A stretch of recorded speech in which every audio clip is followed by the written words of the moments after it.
né? Nós, pais, não é palestra para pais e filhos, mas acabo falando um pouquinho sobre isso, nós temos que ensinar os nossos filhos e prepará-los para esse entendimento, ok? Porque senão nós vamos transferir para eles problemas parecidos com o que nós temos hoje nos nossos casamentos.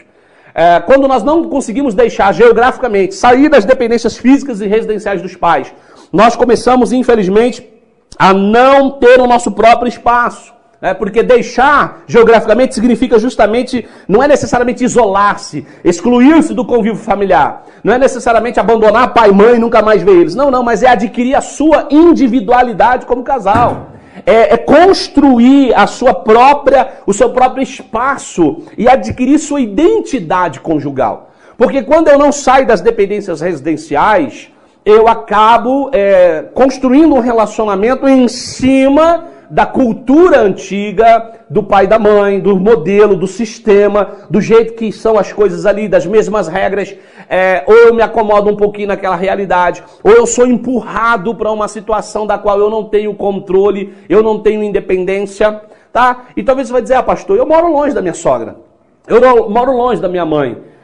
E que bom que você obteve talvez esse afastamento, esse deixar geograficamente, ou seja, você foi para o seu próprio espaço, você foi para o seu próprio domínio. Mas eu vou te dar um exemplo. Eu era pastor na cidade de Ubatuba, um exemplo. Minha esposa foi fazer a academia, ficou amiga da esposa do personal trainer, um casal ali na academia aparentemente muito, muito bem sucedido, mas quando descobriu que a minha esposa era pastora, começou a abrir o coração, pedir conselho, e marcou um gabinete. Ela chegou e disse assim, pastor, eu e meu esposo, nós somos casados há mais de 20 anos, convivemos bem, assim, em parte. Só que tem um problema, nós moramos numa quadra e a mãe dele na outra. Ele faz o prato de comida dele em pleno domingo, ele sai, dá a volta na rua e vai comer com a mãe dele. Outra coisa, pastor, ele tem a caneca própria dele. Ele enche de café, ele pega o pão, ele sai e vai tomar café com a mãe dele. Então, esse deixar geograficamente não é só não morar no fundo da casa da mãe. Mas é saber que tem que estabelecer um limite para esse excesso. E tem gente que não entende princípio estabelecido no mundo espiritual, não respeita nem o físico, quanto mais o espiritual. Eu disse para ela, olha, primeiro... Aí como ela insistiu, filho dela, não estou conseguindo, não tem jeito, e o senhor tem esse ministério, eu quero falar com o senhor. Eu falei, tá bom, filho, então vamos marcar. Aí ela veio para conversar e disse, pastor, a gente está casado há 1 ano e meio, estamos vivendo razoavelmente bem, mas diariamente minha sogra vai em casa. Especificamente numa hora. Eu falei, mas como assim especificamente numa hora? Ai, pastor, é um pouco constrangedor falar isso. Mas o que é tão constrangedor? Ela falou, é o seguinte, uma vez por dia, minha sogra tem que ir lá em casa.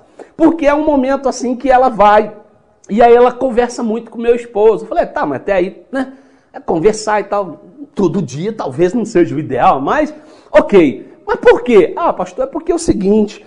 É estranho isso, eu estou incomodada. Sabe o que é? Ele vai ao banheiro e ele só consegue fazer o número 2 se a mãe dele estiver com ele na porta conversando. Com a porta aberta. É desagradável, porque eu vejo meu marido sentado, fazendo o número 2 e a mãe dele trocando ideia com ele, senão não funciona. Eu falei, filho, é só o número 2 que ele não funciona se a mãe não estiver conversando, né? Eu fiquei com medo dela falar que tinha mais coisas. Ela falou, não, pastor, é só o número 2. Eu falei, bom, mas já é pior demais isso, já é muito ruim isso. Imagine você, esposa, né, ter que suportar a sogra todo dia em casa. Já não é de Deus, né, gente? As sogras não se ofendam, pessoal. Não tem como. Palestrante de casais e família, não tem como não pegar no pé das sogras. A minha, eu pego no pé dela demais. Ela acabou de fazer a cirurgia, aliás, quero agradecer a Deus. Eu orei bastante, mas não deu certo. Ela voltou e está bem em casa, não teve jeito. Eu estava orando por ela, mas não deu certo. Ela tá bem em casa, tá se recuperando. Minha sogra é muito gente boa. Minha sogra é desse tamanhozinho assim, ó. Tem 1 metro e quanto, amor? 1,40 m? 1,50 m. Eu costumo falar que é 1,80 m, bem socadinho, desse tamanhozinho assim. Pequenininha. É um amor de pessoa, amo muito ela. A gente não tem nenhum problema. Graças a Deus que ela mora quase 700 quilômetros longe de mim, então não vai ter. Não é brincadeira mesmo, a gente se dá muito bem. Mas imagine, se já não é bom a sogra todo dia ali em casa, imagina para esse fim. Desagradável isso. Então esse deixar geograficamente requer um entendimento de limites, de cuidado. Teve um outro casal um dia que falou para mim, pastor, acabei de casar, viajei em lua de mel 3 dias. Voltei, quando eu cheguei em casa no apartamento, a esposa, a mãe da minha esposa chegou com a minha cunhadinha em casa para ficar 1 mês, vim passar férias com vocês. Pô, imagina a alegria desse marido. né? Pô, eu acabei de casar, né? A casa é um ambiente agora muito peculiar do casal, sim ou não? Quem já ouviu aquela história da roupinha do amor aí? Quem já ouviu? Ninguém ouviu? Diz que o casalzinho tinha acabado de casar, né?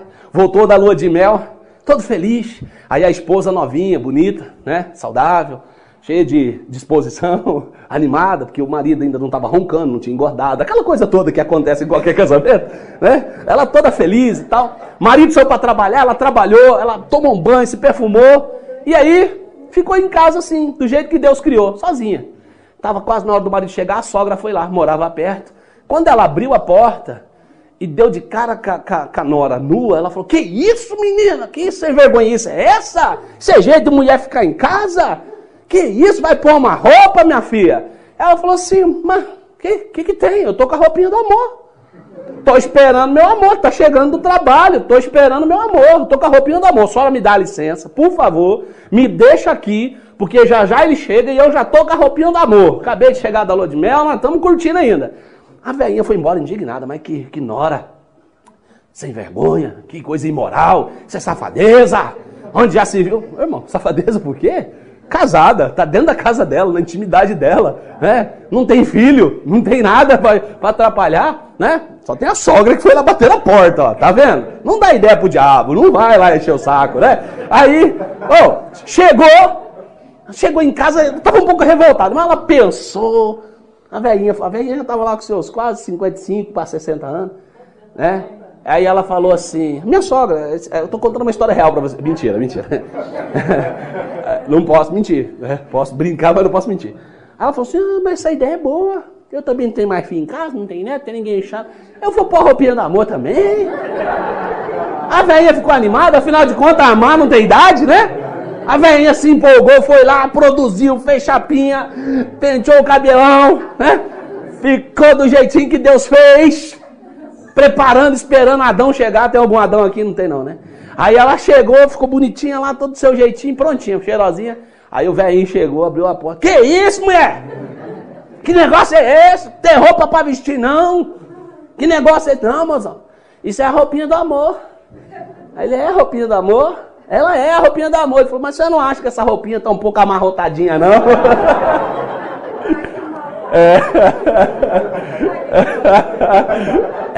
Irmão. Cuidado. A roupinha do amor é bom, mas tem que saber usar, né?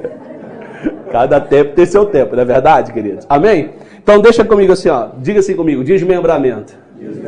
É deixar.